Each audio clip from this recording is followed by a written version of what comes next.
Today we'll be discussing the ACAPrime C-Forms Basic tutorial, powered by Channelbound. First, start by navigating to acaprime.com and clicking ACA Resources. Next, click Download C-Forms and open the file you just downloaded. Enable editing and navigate to the Instructions tab. Here, you'll be able to see a description of each of the tabs that you'll see below and each of the colors that you'll see throughout the template.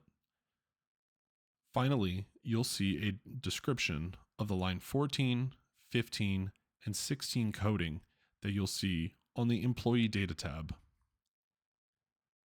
Finally, on the Instructions tab, we have a frequently asked questions section that answers common questions that we get at ACAPrime. Next, navigate to the implementation form. In 2025, ACAPrime has included a checklist to ensure that all information necessary to complete your filing is provided to ACAPrime. Scrolling down, we have the first section, which is employer information. The employer name, EIN, address, and contact information is all necessary for your filing. The first question of the questionnaire section indicates health plan funding type. From the drop-down menu, we could select fully insured, we could select partially level funded, or whichever is applicable. Finally, if the health plan funding type changes mid-year or differs by class, select Other and describe here. If different plans were offered based on employee classification, please describe here. If not, please indicate no. The health plan renewal month provides a drop-down menu for each of the 12 months and an Other column. If multiple plans were offered within a renewal month, please provide details on those plans offered. Further, if the plans offered differ by class, that information is also necessary and can be described here.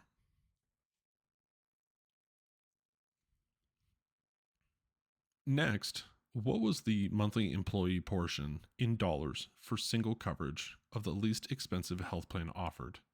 Simply indicate a dollar amount for single employee-only coverage of the least expensive health plan offered. Next, we ask if the health plan offered varies by plan year, salary, age, location, or any other categorization you may have internally. If so, please note that here. Further, did all applicable health plans offered meet minimum essential coverage and minimum value? If so, indicate that here with MEC and MV. If not, select the applicable item from the drop-down menu. If further information is necessary, click Other and provide that information here.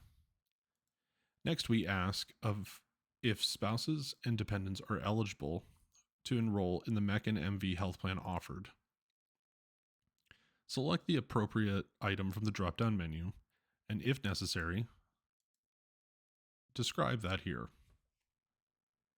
Next, we ask if part-time, variable hour, or seasonal employees are included in the data. If so, how are they indicated and labeled? If the employee switches from part-time to full-time or one of these non-medical eligible categories, how is this indicated in the data as well? Please describe that here. Was the least expensive health plan offered affordable per ACA guidelines? If so, how was the affordability calculated? Using the federal poverty line, using rate of pay, W-2 wages, not affordable, did not meet minimum value? For this example, we'll select rate of pay. When would coverage become effective for newly eligible employees. Date of hire, first of the month after 30 days, first of the month after 60 days. These are all common that we see here at ACAPrime. If other, or it differs by class, click Other and Describe here. Health plan termination rule. When was coverage terminated if an employee becomes ineligible? Commonly, we see end of the month or date of termination. If it differs by class, or it's different from the two selections provided, click Other and Describe. If you are providing hours worked, what is your payroll cycle? Commonly, we see biweekly, weekly, or monthly. If other, please describe.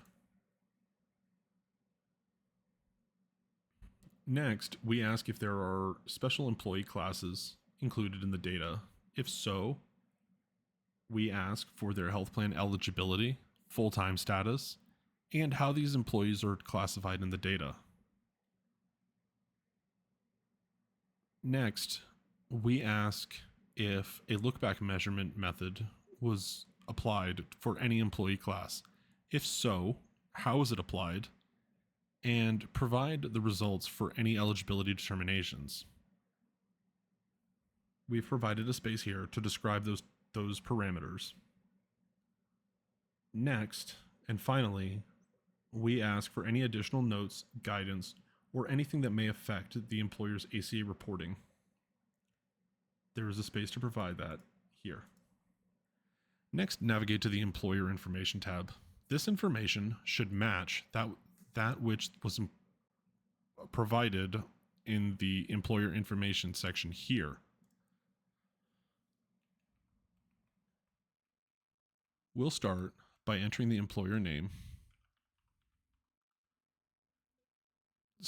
Column B is not required, but it provides a place for companies that have a legal employer name, but they do business under a different name.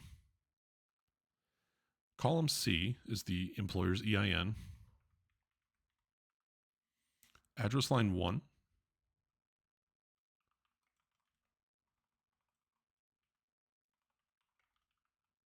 Address line 2, if applicable.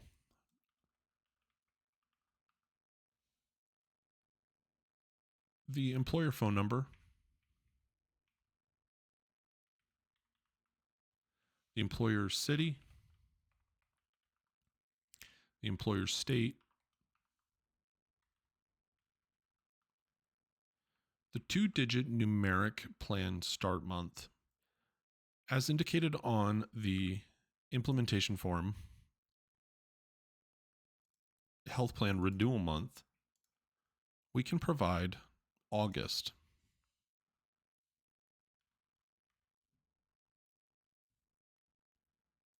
Please indicate whether or not the health plan offered was self-insured. If so, provide an X here. Next, the contact first name, last name, and title.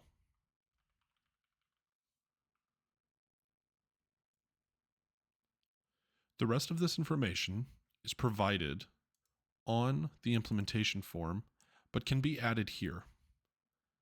For example, columns Z through AK indicate the ERC for January through December. We've provided that data here in question 2, 123.89. If that information changed mid-year, you could provide the new number as well.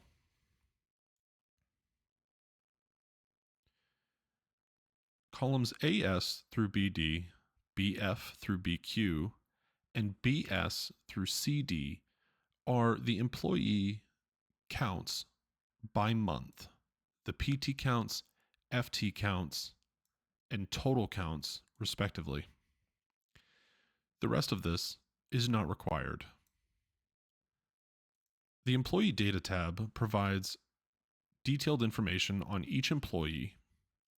Each line of the spreadsheet is a separate employee under the employer EIN.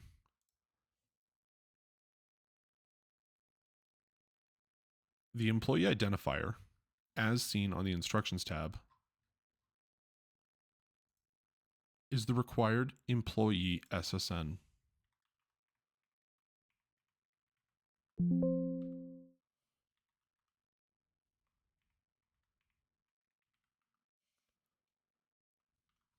We will bring over Bob Smith that we saw on the Employer Information tab.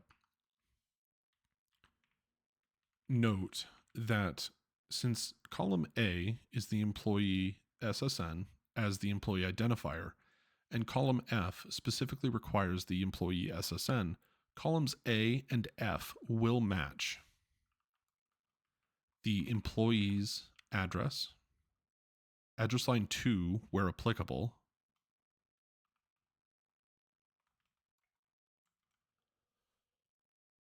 the employee's city, the employee's state and zip code. Finally, the employer EIN, which we saw on the Employer Information tab and the implementation form.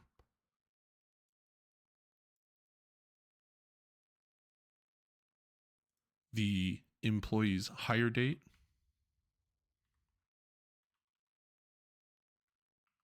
the employee's termination date. If they are still an active employee, you can either leave this blank or provide 99999 as they have not been terminated yet. The insurance offer date will either be populated by ACAPrime following the rules provided on the implementation form, or can be entered by yourself.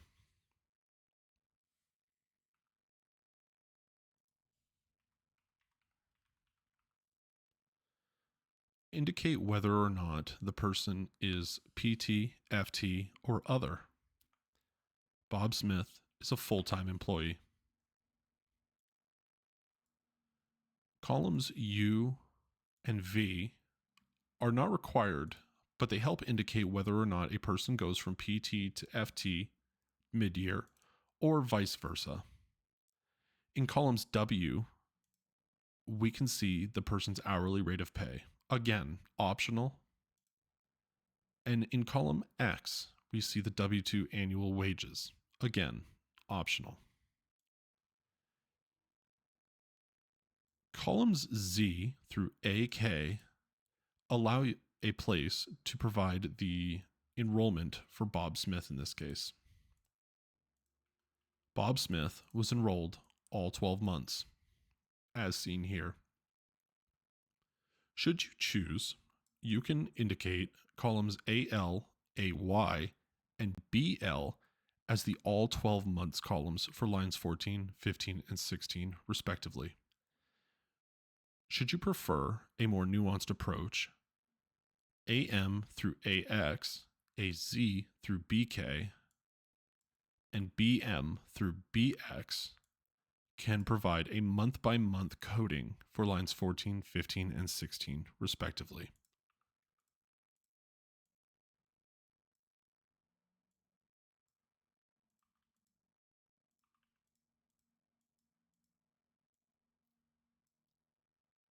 Following the coding provided on the implementation form, we see here a 1E, 2H approach.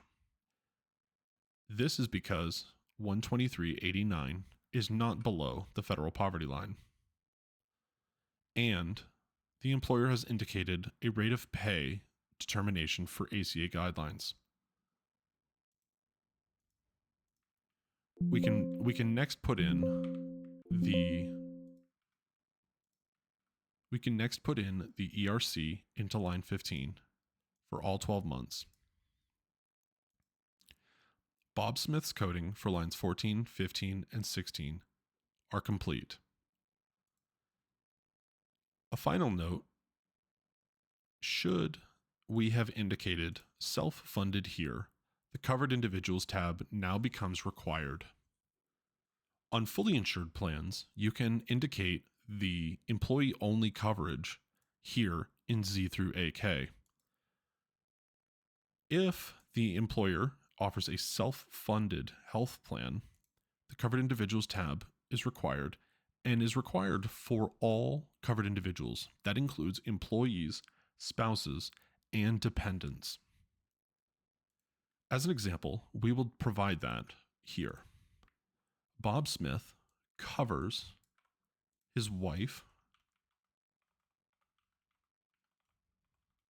Eve Smith, and his son, Jake Smith. In column F, we will provide the SSN for Eve Smith. Again, we'll provide the SSN now for Jake Smith.